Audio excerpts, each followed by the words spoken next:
स्वागत, आप देख रहे हैं कहानी कुर्सी की। मैं हूं सौरभ। स्टूडियो में हर्षवर्धन त्रिपाठी जी, विजय त्रिवेदी जी, प्रोफेसर संगीत रागी जी, समीर चौंगावकर जी हमारे साथ हैं। पश्चिम बंगाल की एक और खबर आपको बताता हूं। एक और टकराव ममता बनर्जी और शुभेंदु सरकार के बीच में कैसे हो रहा है। एक गंभीर आरोप लगा है सरकार के ऊपर, ममता बनर्जी ने लगाया है।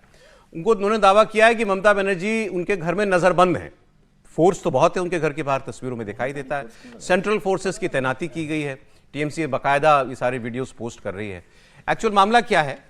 साउथ 24 परगना जिले में एक नाबालिग बच्ची, 11-12 साल की बच्ची के साथ बलात्कार हुआ और फिर उसका कत्ल कर दिया गया। बोरे में उसकी लाश मिली। एक दिन पहले वो अगवा हुई थी और उसके बाद अगले दिन उसकी लाश मिल जाती है। साफ हो गया कि उसका दुष्कर्म भी किया गया। इसके बाद वहां भीड़ बड़ी आक्रोशित हुई। उन्होंने एक व्यक्ति को पकड़ा, उसकी लिंचिंग भी हो गई। एक व्यक्ति की मॉब ने हत्या कर दी। तो मामला बहुत सनसनीखेज है, बहुत सेंसिटिव है और इस वजह से शायद शुभेंदु सरकार कोई रिस्क नहीं लेना चाहती कि ब्लो अप ना हो जाए कोई। लेकिन अब जैसे ही खबर आई तो ममता बनर्जी ने पीड़ित परिवार से मिलने का फैसला किया और उन्होंने कहा कि मैं वहां जाऊंगी, उनके साथ मिलूंगी। टीएमसी ने इसके बाद कहा कि बीजेपी ने ममता बनर्जी को रोकने के लिए सेंट्रल फोर्स लगा रखी है। ममता बनर्जी का जो कालीघाट का घर है कोलकाता में, उसके बाहर बहुत बड़ी तादाद में फोर्स के लोग हैं, महिला पुलिस भी है वहां पर। और टीएमसी कह रही है कि ममता बनर्जी को घर के बाहर नहीं निकलने दिया जा रहा, मतलब वो नजरबंद है और उनके कहीं भी आने जाने पर पाबंदी लगा दी गई है। इस पर दो स्टेटमेंट्स हैं, दोनों तरफ की बातें, वो मैं आपको बताता हूँ। ये फोर्स तो है, फोर्स क्यों है? अच्छा, ममता बनर्जी को क्या घर से निकलने नहीं दिया जा रहा है? तो डोला सेन जो सांसद हैं और ममता जी के साथ हैं भी, इन्होंने कहा कि एक इमरजेंसी जैसे लगा दी गई हो कोलकाता में, ऐसा हमको महसूस हो रहा है। दूसरी ओर दिलीप घोष जो सरकार में मंत्री हैं, वो सीनियर नंबर पर हैं, उनको नंबर 2 भी आप कह सकते हैं सरकार में।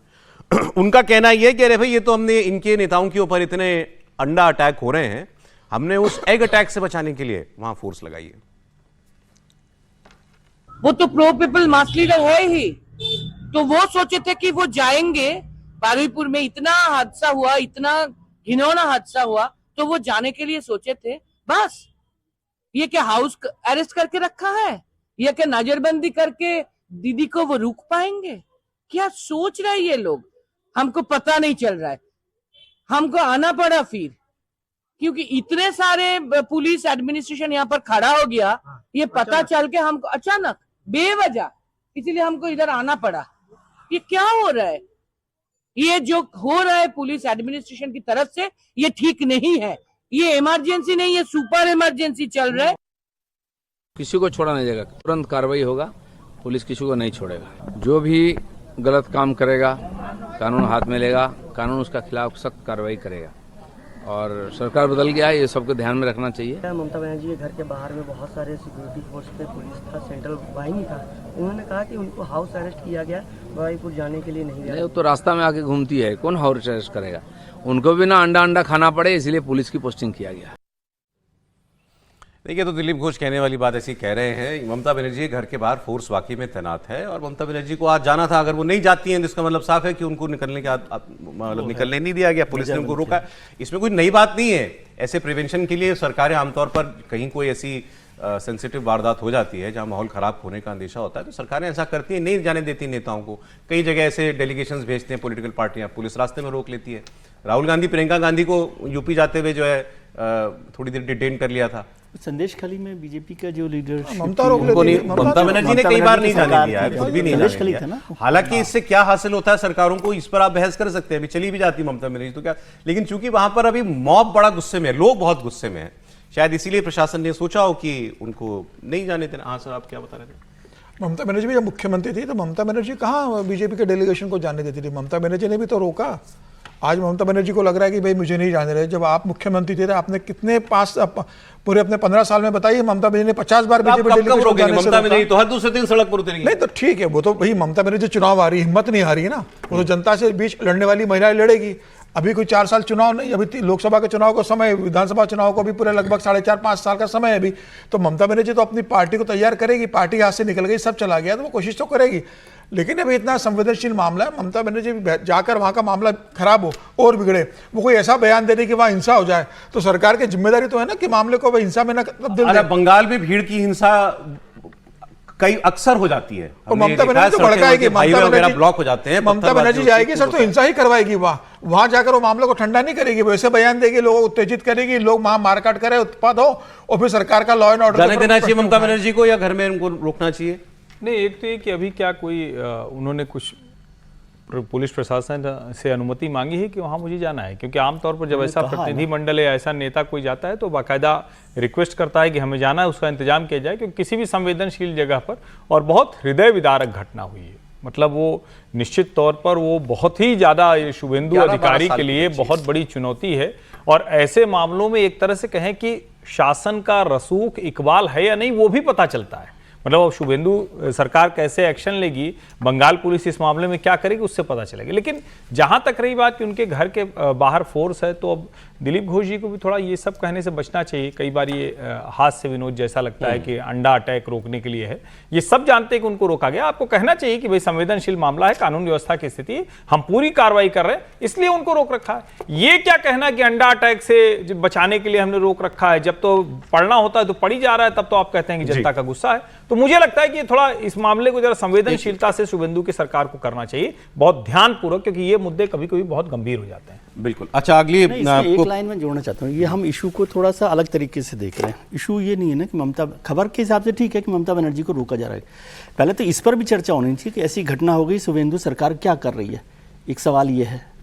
दूसरा बात, पूर्व मुख्यमंत्री को क्यों नहीं जाने दिया जाए। और जब संदेश खली का, मैंने ही कहा कि संदेश खली में ममता जी ने रोका था, तब भी हमने आपत्ति की थी कि भाई क्यों नहीं जाने देना चाहिए पॉलिटिकल लीडर्स को। और क्या हम ये उम्मीद ना करें कि इतनी बड़ी ऐसी घटना हुई है जो तकलीफ वाली है, उसमें पूर्व मुख्यमंत्री ना जाए, क्यों ना जाए, मतलब इसका मुझे कोई कारण नहीं समझ में आता। और जो उन पर तो दिलीप घोष जी पर तो हर्ष जी ने बोल ही दिया, वो ठीक है, बस आप थोड़ा सा ध्यान रखा कीजिए, आप उनको नंबर 2 मत बोला कीजिए, उससे तकलीफ होती है उनको। चलें सर, पंजाब की खबर आपको बताता हूं। पंजाब में 2 खबरें हैं आज। एक तो कांग्रेस पार्टी ने वहां जो चन्नी साहब ने बगावत की खुलेआम, उसका डैमेज कंट्रोल करने के प्रयास तेज कर दिए। कल तक का उनको इंतजार करने के लिए कहा गया। कल 7 तारीख है कि राहुल जी अपनी विदेश यात्रा से छुट्टी मना करके वापस आ जाएंगे, तो फिर वो आकर के वो बात करेंगे। इस बीच चन्नी साहब को मनाने के लिए पंजाब कांग्रेस के प्रभारी भूपेश बघेल आज चंडीगढ़ पहुंच रहे हैं। 5 दिन तक वो पंजाब में रहेंगे और अलग अलग नेताओं से वो मुलाकात करेंगे और उस बात को सुलझाने की कोशिश करेंगे। अब जो आप 4 महीने भी नहीं कर पाए, वो 5 दिन में क्या करेंगे। राहुल गांधी के बारे में कहा जा रहा है कि अभी वो लौटे नहीं हैं, कल आएंगे। और इस बीच बघेल पूरी कोशिश करेंगे कि राहुल गांधी जब तक आए तब तक मामले को वो अपनी तरफ से कुछ सुलझा लें, या कम से कम चन्नी साहब को कुछ थोड़ा कंट्रोल कर लें। बघेल सबसे पहले चन्नी और उनके गुट के नाराज लोगों से ही मिलने जा रहे हैं, और फिर उनकी पंजाब कांग्रेस के अध्यक्ष राजा वड़िंग से मुलाकात होगी, क्योंकि चन्नी राजा वड़िंग की जगह लेना चाहते हैं। पंजाब कांग्रेस का ये संकट चुनाव से पहले पार्टी के पदाधिकारियों के ऐलान के बाद हुआ, और बदलाव के बाद चन्नी को प्रचार कमेटी का चेयरमैन बनाया गया था, लेकिन वो पंजाब कांग्रेस का अध्यक्ष बनना चाहते हैं और सीएम फेस भी बनना चाहते हैं। तो ये एक अपडेट था। लेकिन पंजाब की जो दूसरी खबर है वो मैं आपको बताऊं, क्योंकि ये पॉलिटिकल मूव है, ये तो चले। लेकिन इसके पहले एक टिप्पणी कर दूंगा, ये चन्नी साहब इतना नाराज भी नहीं होना चाहिए। अगर प्रचार कमेटी के चेयरमैन है तो आमतौर पर जो राज्यों में प्रचार कमेटी का चेयरमैन होता है वो मुख्यमंत्री का पक्का वाला दावेदार होता है। हर जगह प्रदेश अध्यक्ष बन जाए ऐसा नहीं, तो बल्कि कई बार तो प्रदेश अध्यक्ष ही रह जाता है और दूसरा वाला वो मुख्यमंत्री बन जाता है। हमने तो प्रदेश अध्यक्षों को दूसरी जगह मंत्रिमंडल में शामिल होते हुए देखा है। तो मुझे लगता है कि ये कुछ ज्यादा ही वो उम्मीद कर बैठे हैं, और इसका सीधा सा मतलब ये हुआ कि उनकी बातचीत कहीं बड़ी सॉलिड सी हो गई। होता क्या है ना, जब दूसरा वाला अपॉइंटमेंट लेटर आपके हाथ में हो, क्या अपॉइंटमेंट लेटर ही कहते हैं ना, तो वो जब आ जाता है तब कहते हैं कि अच्छा ठीक है भाई, अब हम नौकरी छोड़ने जा रहे हैं। तो कुछ उसी अंदाज में है चन्नी जी। ये चन्नी जी का ये सामान्य मूव नहीं है। चन्नी जी जाएंगे, चन्नी जी क्या करेंगे? कौन सी जगह गए कि राहुल गांधी वीडियो कॉन्फ्रेंसिंग से बात नहीं कर सकते, फोन पे बात नहीं कर सकते? कौन सी दुनिया में भाई इतना बड़ा मामला है? मुझे ऐतराज है। राहुल गांधी के आने का इंतजार क्यों? राहुल गांधी वीडियो कॉन्फ्रेंसिंग से बात कर ले। नहीं, इस पर मुझे ऐतराज है। मीटिंग कर ले वीडियो कॉन्फ्रेंसिंग। व्यक्तिगत वो कहीं गए हुए तो आपको वीडियो कॉन्फ्रेंसिंग से क्यों कराना है? इतना बड़ा मामला है पंजाब का। क्या मामला है ये? राहुल गांधी को लग रहा है किसी को आप राहुल गांधी अपने व्यस्त शेड्यूल से 1 घंटा निकाले और चन्नी से बात करें, वीडियो कॉन्फ्रेंस होता है, करे क्या करना है। उनकी छुट्टी की जगह तक नहीं बता रही, आप वीडियो कॉन्फ्रेंसिंग कराना चाह रहे हैं। उनके बारे में कोई जानकारी कांग्रेस नहीं देने, इसका मतलब किसी व्यक्तिगत उस पर क्यों आप उसमें डिस्टर्ब करना चाह रहे हैं? सेंट्रलाइज्ड पार्टी नहीं है ना, ये भी ठीक नहीं है। जिम्मेदारी सौंपी जाती है, वो देख रहे हैं। नहीं, कई बार आज का जोक मुझे नहीं, लेकिन बहुत ऐतराज है सर। अगली खबर बहुत अच्छा, अगली खबर पंजाब से जुड़ी हुई है, बहुत गंभीर खबर है। एक फिल्म बनी जिसमें मुख्य किरदार दिलजीत दोसांझ हैं। इस फिल्म को OTT से हटा लिया गया है। तो ये फिल्म जो है, इसका नाम पहले पंजाब 95 था, फिर उसका नाम फिर बदल के सतलुज कर दिया गया। पंजाब 95 मतलब 1995 वाला 95। बेसिकली इसमें पंजाब की टेररिज्म और अलगाववाद से जो जर्नी रही है उस दौर की, उसको दिखाया गया है। और पंजाब के एक मानवाधिकार कार्यकर्ता रहे जसवंत सिंह खालड़ा, उनकी जिंदगी पर यह फिल्म बनी हुई है। अच्छा, ये OTT पर बिना किसी कट के रिलीज हो गई थी, लेकिन रिलीज होने के 2 दिन बाद कल देर शाम अचानक इसको ऑनलाइन प्लेटफॉर्म से हटा लिया गया। मैंने इसका बताया आपको, पहले इसका नाम पंजाब 95 था, फिर ये फिल्म सेंसर बोर्ड से सर्टिफिकेट नहीं मिलने के कारण रिलीज नहीं हो पा रही थी, फिर उसका नाम बदल करके इसको OTT पर रिलीज करने का फैसला किया गया। दिलजीत दोसांझ जी जसवंत सिंह खालड़ा का किरदार कर रहे हैं। अब कल मैंने भी आधी पिक्चर देखी सर, ये फिल्म मैं देर शाम तक घर पहुंचा, तो शाम तक मैंने लगाया टीवी पे, तो ये पिक्चर देखी, मैंने देखी। बड़ी लंबी फिल्म है, 2.25 घंटे के करीब फिल्म है ये, मैंने 1.5 घंटे के करीब देखी। अच्छी बनी है पिक्चर, बहुत पावरफुल फिल्म है। कुछ सीन्स जो हैं वो एकदम आपको बिल्कुल जैसे कहते हैं ना, फ्रीज कर देते हैं, हिट करेंगे, बहुत हिटिंग है। लेकिन है एक तरफा पिक्चर, ये भी मैं कहूंगा। मैंने पूरी फिल्म इसलिए देखी क्योंकि बहुत लंबी पिक्चर थी, मैंने कहा चलो बाद में कंप्लीट कर लूंगा, फिर रात तक पता चला फिल्म हटी गई वहां से।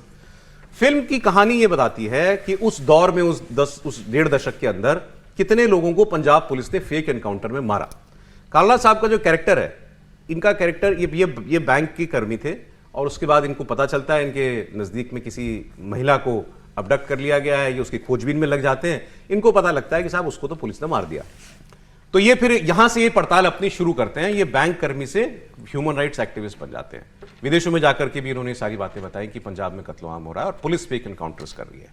फिर इन्होंने शमशान घाट में जाकर के वहां के रिकॉर्ड्स चेक करना शुरू किए, तो फिल्म ये बताती है, और जो मैंने इनके बारे में बाकी बाद में भी पढ़ा, ये कई हजार नाम निकाल पाए कि इन लोगों को अज्ञात शव बताकर, लावारिस बताकर जला दिया गया।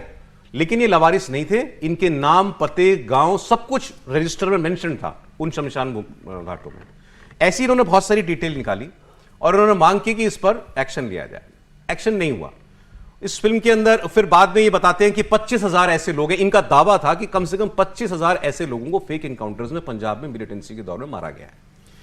फिर अंत में कहानी यह है कि इनका खुद का अबडक्शन हो गया, जिसका आरोप भी पंजाब पुलिस पर लगा। इनकी लाश कभी नहीं मिली।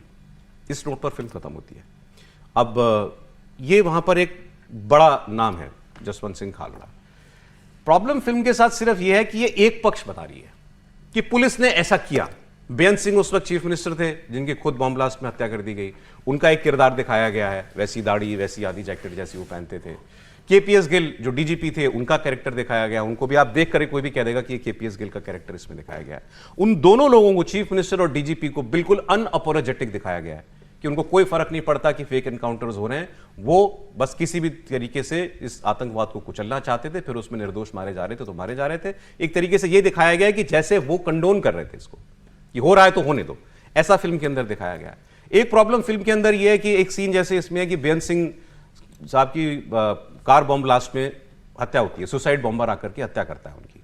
तो इस फिल्म में दिखाया है कि वो एक पुलिस वाला ही है और वो पुलिस वाला उनकी गाड़ी के अंदर जाकर के बैठ जाता है और फिर वो धमाका कर देता है। लेकिन जब वो सीन दिखाया जा रहा है, एक्चुअली ये दिखाया है कि जो हमलावर है, जिसने मारा सुसाइड बॉम्बर, उसके अपने परिवार की, पूरे परिवार की हत्या कर दी गई है पुलिस के द्वारा फर्जी एनकाउंटर में, और वो इससे आक्रोशित है। लेकिन उस पूरे सीन के पीछे जो बैकग्राउंड म्यूजिक है, उसमें धार्मिक दोहे हैं, ग्लोरीफाई करने वाला म्यूजिक है कि जैसे वो जो काम कर, वो शहीद बनने जा रहा है, वो ईविल को मारने के लिए जा रहा है, ऐसा देखा। ये कुछ चीजें प्रॉब्लमैटिक हैं फिल्म के साथ। लेकिन आप कुछ लोग ये कह रहे हैं कि साहब इसमें वन साइडेड है, तो क्या हुआ, भारत में तो कश्मीर फाइल्स भी बनी है, केरला स्टोरी भी बनी है और रिलीज हुई है, उसको तो सरकार ने प्रमोट किया है, तो इस फिल्म को आखिर पंजाब में रिलीज होने से क्यों रोका जा रहा है? सर एक मिनट सर, प्रोफेसर साहब सर। देखिए, मैंने फिल्म देखी नहीं है, आप लोग अभी जिक्र कर रहे थे और आज मैंने अखबारों में इस फिल्म के बारे में पढ़ा, उसका जिक्र पढ़ा, और उसमें बहुत छोटा सा हिस्सा था जिसमें यह था कि पंजाब के अंदर जो सिख टेररिज्म है उसको एक ढंग से ग्लोरीफाई किया है। अभी तो आप ही लोग बताएंगे, चूँकि आपने देखा है तो आप बता सकते हैं कि सच्चाई क्या है, लेकिन अखबार की रिपोर्टिंग आज की ऐसी ही थी। ये ऐसे पंजाब में दिखाई जा रही है सर, वो गांव-गांव में पिक्चर। हाँ, ये जो सीन आप अभी देख रहे हैं टीवी पे, तो आप समझ सकते हैं कि यदि इस प्रकार का यदि चीज़ें दिखाई जाएंगी, है तो ये कहानी ही, और चूँकि उन्होंने कहा है कि इस पर ये फैक्ट बेस्ड है, और फैक्ट बेस्ड है तो यदि ये पंजाब के गांव-गांव में दिखाया जाएगा तो स्वाभाविक है कि जो हम बाद में बहुत दिनों से कहते रहे कि पंजाब को पाकिस्तान जलाने की फिर से कोशिश कर रहा है। तो क्या ये फिल्म भी उसी का हिस्सा है? ये जानबूझ करके ऐसे समय पे किया जा रहा है? क्या इसके पीछे कहीं गहरी साजिश है कि पाकिस्तान जो है वो जो चाह रहा है कि जो पंजाब के अंदर जो है वो सिख टेररिज्म फिर से एमर्ज करके आए, वहाँ अशांति फैले? क्योंकि इस प्रकार की रिपोर्टिंग्स बहुत हुई है पंजाब पे, खास करके वहाँ पर सेपरेटिज्म को। और ये जो आप जस्टिफाइड मानते हैं अगर सरकार को लग भी रहा है कि इससे सुरक्षा को खतरा हो सकता है या एक ऐसी भावना को बल मिलेगा जो हम नहीं चाहते, तो रोक दिया जाए, सेंसर किया जाए? यदि मुझे लगता है कि भाई कोई भी चीज़ ऐसी चीज़ है जिससे कि देश की सिक्योरिटी में या वहाँ पर सेपरेटिज्म डेवलप हो, तो उस पर सेंसर तो होना ही चाहिए, इसमें तो कोई दो राय नहीं है। इस पर आपको कोई आपत्ति नहीं?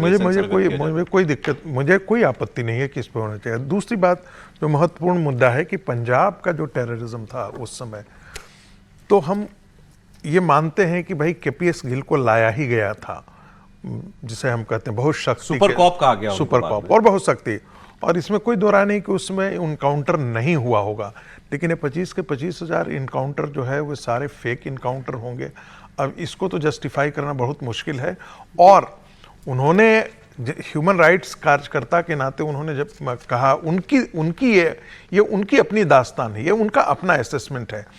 पंजाब पुलिस का भी असेसमेंट इस पर होना चाहिए कि क्या वो वाकई। मैं आपको बताता हूं कि मैंने थोड़ा सा कल इस पर स्टडी किया। इसमें एक कैरेक्टर और दिखाया गया है, तरन तारण के एक एसपी, उनको एसपी सुगा के नाम से फिल्म में दिखाया गया। वो भी एक रियल लाइफ कैरेक्टर है। उनको विलेनस कैरेक्टर के तौर पर पेश किया गया है कि इन्होंने सबसे ज्यादा फर्जी एनकाउंटर की है। उस व्यक्ति को 2 बार प्रेसिडेंट्स मेडल ऑफ गैलेंट्री मिला हुआ है। उस एसएसपी को 2 बार राष्ट्रपति पदक मिला है। बाद में उनको शायद जेल वेल भी होगी। अब वो कैरेक्टर भी इसमें ऐसा दिखाया है, बिल्कुल नेगेटिव कैरेक्टर दिखाया हुआ है। केपीएस गिल ने उन व्यक्ति को लेकर के और अपने दौर में जो कुछ हुआ, उस प्रधानमंत्री को चिट्ठी भी लिखी थी, और वो चिट्ठी मैंने पढ़ी, और उसमें केपीएस गिल ये कहते हैं कि क्या कहीं भी आतंकवाद के खिलाफ लड़ाई लड़ी जाती है किसी भी देश में, सेपरेटिज्म के खिलाफ, क्या उसमें कहीं कोई अनवांटेड काम नहीं कोई करेगा? पुलिस वालों ने ऐसा बिल्कुल नहीं किया होगा। ऐसा क्या मुमकिन? उन्होंने कहा नहीं। क्या पंजाब में ऐसा हुआ होगा? उन्होंने कहा बिल्कुल हुआ होगा। लेकिन क्या फेक एनकाउंटर स्टेट पुलिस की पॉलिसी थी? तो बिल्कुल नहीं। तो हमको जिन लोगों ने जान पे खेलकर आतंकवाद को खत्म किया, और वो ये बात भी कहते हैं कि पंजाब अपने आप में पूरी दुनिया में इकलौता उदाहरण है, ये केपीएस गिल की प्रधानमंत्री को चिट्ठी में है, दुनिया में इकलौता उदाहरण है जहां आतंकवाद को जड़ से खत्म कर दिया गया। वो फिर दोबारा सर नहीं उठा पाया। ऐसा दुनिया में कहीं नहीं होता, इवन कश्मीर में नहीं हो पाया। उन्होंने कहा पंजाब में हमने ये करके दिखाया। तो इसके लिए हमें शाबाशी मिलने की बजाय हमारे ऊपर सीबीआई के केसेस, हमारे लोगों को जेल क्यों किया जा रहा है? लेकिन ये सेंसरशिप क्या ठीक है? सर, सेंसरशिप से पहले इस इशू को देखिए, मैं उस दौरान पंजाब का दौरा बहुत किया, समझे। और ये घटना शायद हम लोग कल परसों में बेअंत सिंह वाली की, जिस दिन उनकी हत्या हुई उससे कुछ घंटों पहले मैंने उनका इंटरव्यू किया था, बेअंत सिंह का, उसी दफ्तर में, उस दफ्तर के नीचे लाउंज में वो गाड़ी खड़ी थी जहाँ पर ये हुआ। वो इशू अलग है। लेकिन उससे पहले मैं पंजाब में बहुत, ये जो पोस्ट ऑपरेशन ब्लू स्टार है उसके बाद काफ़ी ट्रैवल मैंने किया, काफ़ी रिपोर्टिंग की, तो ये बात सच है कि वहाँ पर फेक एनकाउंटर्स की खबरें बहुत होती थी। नंबर इंपॉर्टेंट नहीं है, वो 25,000 नहीं हो, मान लीजिए 5,000 है, समझ लीजिए क्यों। तो क्या 5,000 फेक एनकाउंटर्स की इजाज़त होगी? केपीएस गिल साहब से भी मेरी मुलाकात हुई थी, और केपीएस गिल साहब को पूरी तरह से अधिकार दिया गया था उसको रोकने के लिए, और वो सुपर कॉप थे, और वो हमेशा ही ताजिंदगी अनअपोलोजेटिक रहे। ये भी बात ठीक है। उनकी ये बात भी ठीक है कि पंजाब में जिस तरह से आतंकवाद को ख़त्म किया गया, ऐसा दुनिया में कहीं नहीं हुआ। लेकिन उसकी बड़ी वजह जो मैं समझता हूँ पंजाब में रहकर, वो पंजाब के लोग हैं। पंजाब के लोगों ने आतंकवाद को और धर्म को, अपने लोगों को अलग अलग तरीके से देखा। ये भी एक बड़ी वजह है, इसको समझना चाहिए। मैं केपीएस गिल साहब के काम की वो नहीं कर रहा, केपीएस साहब ने बहुत बड़ा काम आपने अच्छी बात कही। उस चिट्ठी में, केपीएस साहब गिल की चिट्ठी में प्रधानमंत्री को ये बात कही है उन्होंने, कि लोग अगर हमने इतने फेक एनकाउंटर किए होते तो लोग तो पुलिस को दुश्मन मानते, लेकिन उन्हीं लोगों ने ही हमको हेल्प करके इन आतंकवादियों का खात्मा करवाया। हाँ, नहीं, उन्होंने, वही इसी मैं कह रहा हूँ कि वहाँ के लोग, क्योंकि मैं बिल्कुल वहाँ पर, और वो बहुत खतरनाक था, मतलब शाम को 4 बजे बाद वहाँ पर निकलना भी जो है ना मुश्किल था उस दौर में। तो वो सारा काम किया, और पूरा पावर उनके पास था। और तरन तारन, मैंने फिल्म नहीं देखी, लेकिन तरन तारन के एसपी साहब पर उस समय बहुत सवाल खड़े हुए थे। तरन तारन वो ऐसी जगह है कि जहाँ पर टेररिज्म को, यदि आप पंजाब देखेंगे तो तरन तारन। बेन सिंह की हत्या से आप कह रहे थे 2 घंटा पहले आपने उनसे मुलाकात की 2-3 घंटा होगा, क्योंकि 11 बजे मैंने 10-11 बजे इंटरव्यू किया था शायद, और 2-1 बजे उनका हत्या हो गई थी। क्योंकि हम लोग वहाँ से इंटरव्यू करके जब दिल्ली नहीं पहुंचे थे उससे पहले खबर आ गई थी, ऐसा मुझे याद आ रहा है। इतनी पुरानी बात है, लेकिन ये वो ग्लोरिफिकेशन ठीक है सुसाइड बॉम्बर का? नहीं, वो ठीक नहीं, मैं तो कह रहा हूँ कि वो देखा नहीं मैंने, और वो ग्लोरिफिकेशन वो तो किया होगा फिल्म दे रहा हूं में। मैं तो। लेकिन एक चीज और जोड़कर देखिए कि अभी दिलजीत दोसांझ की एक और फिल्म आई, मैं वापस आऊंगा, वो भी सिख और उस पर है, क्या कहते हैं आप, पार्टीशन पर। और उसमें पार्टीशन का एक हिस्सा इस तरह से बताया गया कि केवल ये पार्टीशन सिख वर्सेस मुस्लिम है, वो लड़ाई, उसमें हिंदू का आना जाना वो कहीं नहीं है, वो एक लव स्टोरी के तौर पर भी है। दिलजीत दोसांझ उसके हीरो है, तो बहुत सारी चीजें रिलेट कर। 2-3 बातें, कहानी कोई कैसे कहता है उसमें, किसको और इसलिए ये कहना कि पर्सपेक्टिव के तौर पर वो क्या पर्सपेक्टिव देता है, इसलिए ये कहना कि वन साइडेड एक्सपेक्ट नहीं कर सकते कि वन साइडेड कहना, हर फिल्म में सारे पक्ष दिखाए जाए, ये मुमकिन भी हाँ, नहीं वो वन साइडेड बनाने और वो उसकी फ्रीडम है, वो जैसी मर्जी पिक्चर बनाए। नहीं, वन साइडेड होने का मतलब वो अपनी बात को ठीक तरीके से लेकिन क्या उसको राष्ट्रीय सुरक्षा के नाम पर अभी कोई बयान नहीं आया है नहीं लगता कि कोई राष्ट्रीय सुरक्षा, लेकिन किसी भी वजह से सेंसर करना आज के युग में, अब ये फिल्म तो डिजिटली ट्रैवल कर जाएगी, आप नहीं रोक पाओगे। मैं तो कहता हूं कि सेंसर का कोई मायने ही नहीं होता आजकल। पहली बात तो ये कि मैं किसी भी तरह के प्रतिबंध के खिलाफ हूँ, ये पहली बार नहीं, मैं हमेशा कहता हूँ कि प्रतिबंध किसी स्थिति में ले, हाँ अगर राष्ट्रीय सुरक्षा का मसला है तो फिर कोई किंतु परंतु भी नहीं होना चाहिए। क्या इस फिल्म से, इस OTT पर जो रिलीज हुई है या रिलीज होकर हटा ली गई, उससे राष्ट्रीय सुरक्षा को कोई खतरा था? अगर है तो इसको स्पष्ट बताया जाना चाहिए, और फिल्म फिर रिलीज नहीं, इसका फिर कहीं भी किसी तरह का प्रदर्शन वो कानूनी अपराध घोषित हो, नंबर 1। नंबर 2, ये बिल्कुल एक पक्ष रखा जाता है, लेकिन अच्छा किसी भी, खास करके जब हम फैक्ट बेस्ड कोई फिल्म बनाते हैं तो दूसरी तरफ का जो द्वंद्व होता है, दूसरी तरफ की जो मन स्थिति होती है, वो भी दिखाना होता है। और जो मतलब हम में से आज कमाल की बात है कि हमारे एंकर साहब के अलावा किसी ने ये फिल्म नहीं देखी है, तो सबसे ऑथेंटिक बात आप जो बता रहे हैं वहां जाकर मुश्किल है। क्या KPS गिल को कोई ये मान सकता है कि वो फेक एनकाउंटर करेंगे? हाँ, ये जरूर मान सकता है कि आप बड़े भले आदमी हैं, लेकिन आपके मन में आतंकवादियों के लिए बड़ा स्नेह है, आप बढ़िया उनको भोजन करा रहे हैं, आपके घर में वो छिप रहा है और आप उसका शिकार हो गए, जैसा कश्मीर में होते थे। तो कोई भी आतंकवादी ऐसी स्थिति बनेगी तो बिना, जो कहते हैं ना कि आयरन हैंड के बिना ये हो ही नहीं सकता। दूसरा, बेअंत सिंह और KPS गिल ये दोनों पक्के वाले सरदार थे, ये आप ये मत सोचिए कि किसी और ने जाकर वहां कुछ कर दिया। तो ये दोनों पक्के वाले सरदार ये उस सिख भावना को भी जानते थे, वहां जो चीजें थी उसको भी जानते थे। मेरा बड़ा स्पष्ट मानना है कि फिल्म प्रतिबंधित न होती तो अच्छा था, लेकिन अगर राष्ट्रीय सुरक्षा का मसला है तो वो भी एक चीज मैं और बता दूं पिक्चर के अंदर, इसमें कहीं हिंदू सिख एलिमेंट नहीं है, बिल्कुल भी नहीं, जीरो। बेअंत सिंह सरदार, KPS गिल सिख, उसके अंदर और जितने पुलिस के कैरेक्टर दिखाए जो कि जातियां कर रहे हैं, वो सारे सिख दिखाए इस फिल्म के अंदर, तो इसमें वो वाला कहीं कोई एंगल नहीं है। आप ये देखिए ना कि पंजाब का जो टेररिज्म था वो तो भारत से अलग होने की बात थी ना, वो कोई छोटी मोटी बात तो थी नहीं। आप उसको सब, और ऐसी बात थी जो कि आज आपको यहाँ नहीं था, ये तो आपको पूरे भारत के अंदर चारों ओर फैला हुआ था। आप रामपुर में आपका कंटिंजेंट विद्रोह कर दिया था, बहुत बड़ा संकट था देश के सामने। वो एक लाइन में सर सेंसरशिप उचित है क्या? बस इतना ही सवाल है मेरा तो। नहीं, मुझे लगता है कि सरकार ने कुछ सोच के लगाया होगा। सरकार ने अगर किया, सरकार को लग रहा होगा कि ऐसी भावना भड़क सकती है कि उसका गलत मैसेज जा सकता है, सरकार इस पर विचार करेगी। मुझे लगता है फिर से वो जाए, अगर सरकार को लगता है कि राष्ट्रीय सुरक्षा के लिए खतरा है या समाज को में किसी तरह का गलत संदेश जाने की कोशिश है, इसे सरकार ने बैन किया। और अगर लगता है सरकार को ये है तो फिर किसी भी प्लेटफॉर्म पर ये नहीं दिखना चाहिए। लेकिन बात तो ये विचित्र ये भी है, ब्रेक के लिए रुक रहा है, विचित्र ये भी कि फिर फिल्म रिलीज कैसे हुई? फिल्म रिलीज ही देरी से हुई है, फिर उसमें आपने क्या देखा? अच्छा, यहां से ये नई बहस भी जाएगी, OTT का कंटेंट किसी सेंसरशिप से नहीं गुजरता। एक्चुअली मैं यही कहने जा रहा था, तो फिर वो भी करो, पहले आप उस पर लंबे समय चल रही है, उस पर जो प्लेटफॉर्म होता है वो डिसाइड करता है।